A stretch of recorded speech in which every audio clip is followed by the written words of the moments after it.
곧 있으면 여름 이적 시장이 열리는 K리그에서 지금 가장 많은 관심을 받고 있는 선수는 바로 수원FC의 윙어 안데르손입니다. 안데르손은 현재 K리그 1에서 최고의 크랙으로 불리고 있는 선수인데요.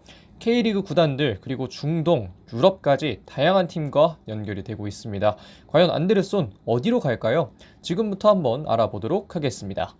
안데르손의 이적설을 먼저 좀 간단하게 보도록 하겠습니다. 성함을 요약해 보자면 앞서 말씀드렸다시피 안데르손 선수는 굉장히 많은 구단들의 관심을 받고 있습니다.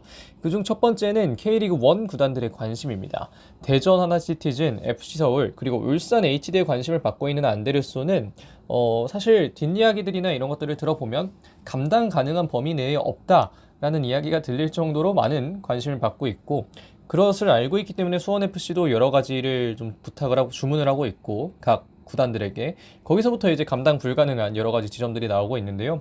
이것에 이어서 이제 엘체 이적설도 있습니다. 현재 라리가 2에서 2위를 기록 중인 엘체는 윙포드 구성에 다소간의 약점이 있는 구단인데요. 물론 지금 보이고 있는 이적설 중에서는 가장 가능성이 좀 낮아 보이기는 합니다만, 그래도 특정 구단의 이름이 나왔다는 것은 또 지켜볼 만한 요소라고 볼 수 있겠고, 마지막으로 중동 이적설도 있습니다. K리그 1에서 잘한 외국인 선수들의 행선지로 많이 여겨지고 있는 게 또 중동이죠. 중동의 관심도 꽤 큽니다. 다만 뭐 특정 구단이 엄청나게 나서고 있다 이런 것까지는 아직 나온 게 없기 때문에 특정 구단을 찾을 수는 없겠습니다만, 중동에서도 충분히 수원FC가 이적료를 많이 받을 수 있다는 것은 또 하나의 매력적인 포인트로 여겨질 수 있는 지점이라고 볼 수 있겠습니다. 우선 대전 하나시티즌과의 궁합을 보도록 하겠습니다. 대전 하나시티즌의 경우에는 바로 이 영상을 만드는 화요일 저녁 포항 스틸러스에게 패배를 했고, 전북현대가 대구를 상대로 승리를 하면서 현재 2위로 내려와 있는 상황인데요. 대전은 4-4-2를 주로 사용하고 있습니다. 최전방에 있는 두 명의 선수 중 한 명은 이 10번 성향의 선수로 구상이 되고요. 이 10번 성향의 선수는 보통 섀도우 스트라이커로서의 역할이나 밑에서 풀어주는 역할이나 이런 부분들을 많이 가져가고 있습니다. 이선 측면에서도 안데르손 선수가 뛸 수 있는데요. 이선 측면의 선수는 공격 전개에 도움을 줌과 동시에 아이솔레이션을 잘 해줘야 되는 편이고요. 이제 대전의 공격을 보면 공격 과정 자체는 선수가 만들어가는 경우가 좀 더 많다, 이 정도까지 얘기를 드릴 수 있겠습니다. 현재 10번 성향의 선수를 보면 마사, 김현호, 김승대, 김현호까지가 설 수 있겠고요. 좌측 윙어 자리에는 최건주, 켈빈, 역시 김현우, 그리고 신상훈 선수가 뛸 수 있는 상황입니다. 사실 대전 같은 경우에는 안데르손이 어딜 들어가도 1인분 이상 해줄 수 있는 선수라는 건 확실하고요. 개인적으로는 이 측면에서의 활약이 중요해 보이는 만큼 측면에서 안데르손 선수를 살리기 위해 여러 대책을 강구해야 할 것으로 보입니다. 아마 이 김인균 선수 입대도 그렇고 여러 가지 측면에서 기용법이 좀 좁아질 수 있는 대전인데, 이런 측면을 구성하는 과정에 최건주 선수의 자리를 오른쪽으로 옮긴다거나 여러 가지 방법을 통해서 안데르손이 들어온다면 대전 하나시티즌은 좋은 공격진을 한번 또 구상하게 되는 그런 결과가 나올 수도 있지 않을까 생각됩니다. 이어서 서울 보겠습니다. 서울 같은 경우에는 현재 순위 8위에 위치해 있습니다.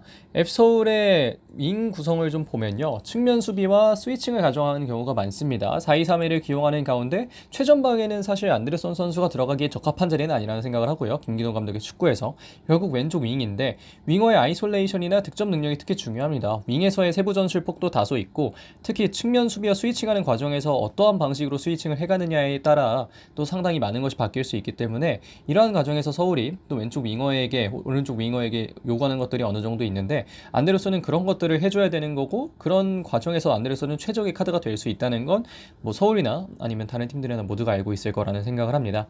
현재 포지션 뎁스를 보면 루카스 선수가 주전으로 뛰고 있는 가운데 윌리안 선수나 바토 사무엘 선수가 뛸 수 있는 상황이고요.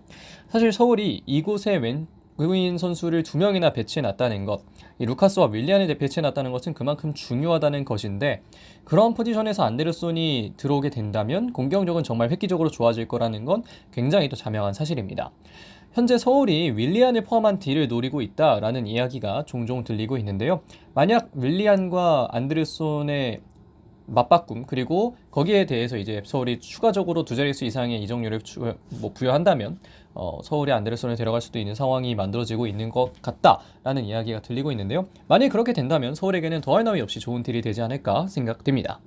넘어가서 울산 HD 보겠습니다. 울산은 현재 3위를 기록하고 있고 김판곤 감독 체제하에서 4-3-3 포메이션을 주로 사용하고 있는데요.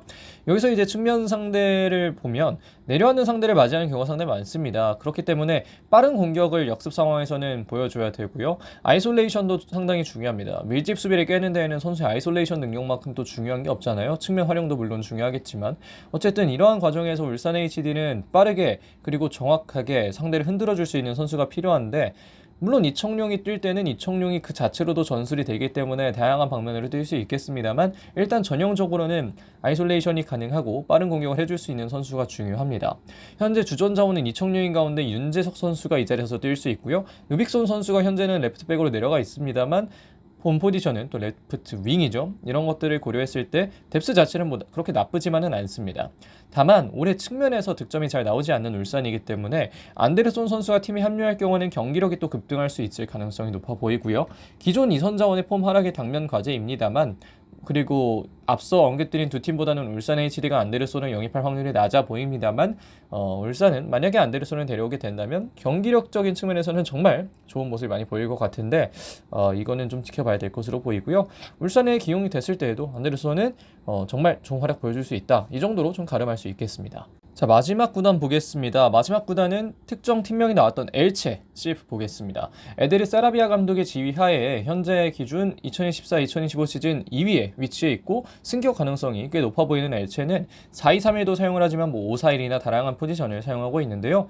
엘체는 트랜지션에서 가장 공격적인 강점이 드러나는 팀입니다. 특히 공격진의 상황이 앞서 말씀드렸다시피 윙이 좋지 않기 때문에 스트라이커나 아니면 뭐 오른쪽 윙이나 이렇게 보는 선수들이 왼쪽 윙에 기용되는 경우가 많아서 어떤 정확한 플레이를 또 부여한다기보다는 트랜지션 과정에서 뭐 롱볼을 때리거나 아니면 단순히 좀 빠르게 가거나 이런 것들을 좀 잘 사용하는데 포메이션 앞서 말씀드렸다시피 백4랑 백5 오가면 사용하고 특정한 움직임이 좀 국한되지 않습니다.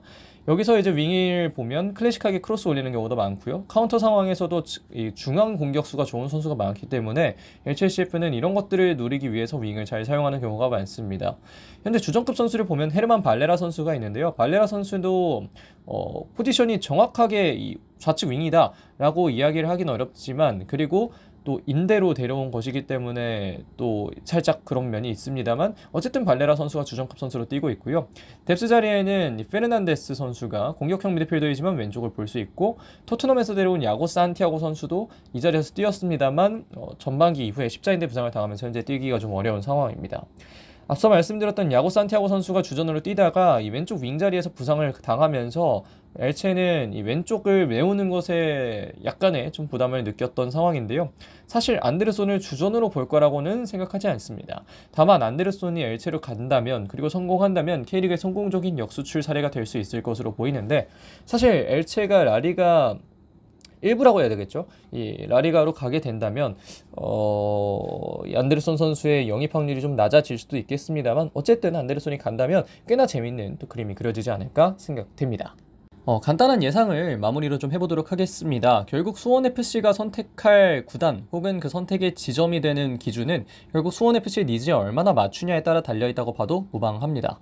김은중 감독은 선수를 바라고 있습니다. 이적료를 돈으로 온전히 모두 받았을 때 그것에 대한 재투자 여부가 정확하지 않고 그렇기 때문에 김은중 감독의 입장에서 이건 뭐 구단의 재정적인 입장이나 이런 것보다도 김은중 감독의 입장에서는 선수를 받는 게 가장 안전적인 상황이라고 얘기 드릴 수 있겠습니다. 하지만 이 김은중 감독의 선수를 보는 눈이 꽤나 높은 상황인데요. 수원FC는 안데르손을 통해 많은 것을 얻어야 하고 그렇게 많은 것을 원하는데 K리그 구단들은 다소 난색을 표하고 있습니다. 이적료 같은 경우에는 뭐 그래도 어느 정도 커버가 가능하겠습니다만 특히 세론이 좀 크기 때문에 안데르손 선수를 데려오는데 이적료를 크게 받겠다 이것에 대해서는 그렇게까지 뭐 부담을 갖지 않겠습니다만 수원FC가 원하는 선수들 지금 서울은 앞서 윌리안 선수를 바라고 있다 서울 쪽에서는 이런 이야기를 했었는데 그 전에 막 황도윤 선수를 바란다 이런 얘기도 있었잖아요. 그만큼 수원FC는 각 구단의 핵심급 유망주 혹은 굉장히 중요한 선수들을 바라고 있기 때문에 그런 부분에서 K리그 구단들은 좀 어려움을 겪을 수 있다 라는 생각이 들고요. 다만 어느 지점에서는 좀 타협을 해야 되지 않을까 생각합니다. 영입을 위해서 뭐 거의 50억 가량이 필요하다는 이야기가 들릴 정도로 수원 FC는 안데르손 선수를 통해서 많은 이익을 얻으려고 하는데, 이 경우에는 사실 뭐 중동 국가나 아니면 중국이나 이런 국들이 현실적일 수도 있는 가운데, 만약 또 K리그에서 선수를 받아오면서까지 이적을 시키고 싶다면 어느 정도는 눈높이를 조금은 낮춰도 되지 않을까 하는 생각이 수원 FC에게도 드는 것 같습니다. 사실 지금 상황에서 명확하게 어느 팀으로 갈 거다, 어느 팀이 가장 잘 어울린다 이렇게 이야기하기는 좀 어렵습니다. 왜냐하면 안데르손 선수가 워낙 지금 큰 매물인 만큼 이번 여름 이적 시장에 수원 FC도 쉽게 이제 판매하려고 하지는 않을 거고요.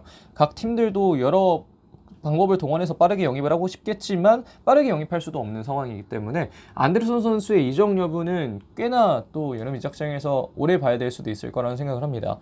물론 이 예상을 깨고 빠르게 결정할 수도 있겠습니다만, 앞으로 이적 시장이 좀 길게 남아있는 만큼 안데르손 선수의 거취는 앞으로도 좀 불분명하게 보여지고, 결국 파이널 오피셜이 뜰 때까지는 좀 더 봐야 될 것으로 보이는데, 과연 안데르손 선수가 이번 여름 이적 시장의 뜨거운 감자로서 어느 곳으로 향하게 될지 함께 지켜보시면 좋을 것 같습니다. 자, 그럼 이번 영상 여기서 마무리하겠습니다. 고맙습니다.